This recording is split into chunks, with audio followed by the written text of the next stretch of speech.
بسم الله الرحمن الرحيم. الحمد لله رب العالمين، وصلى الله وسلم على نبينا محمد وآله وصحبه. أسأل الله جل وعلا لي ولكم القبول. أيها الفضلاء، إن بعض المأمومين يرفع صوته في التأمين حتى يصل ببعضهم إلى الصراخ، ولا شك أن هذا ليس من السنة المحمدية. كلنا وهؤلاء منهم يحبون الخير، ولكن لا بد أن تكون محبة الخير على وفق سنة رسول الله صلى الله عليه وسلم.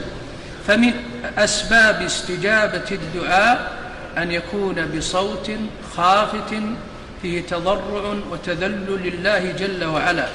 وقد ذكر بعض أهل العلم أن من الاعتداء في الدعاء الصراخ ورفع الصوت، وذلك يدل عليه كتاب الله وسنة رسوله صلى الله عليه وسلم. ثم إن المقام عظيم، وهو مقام الأدب مع رسول الله صلى الله عليه وسلم. أسأل الله لي ولكم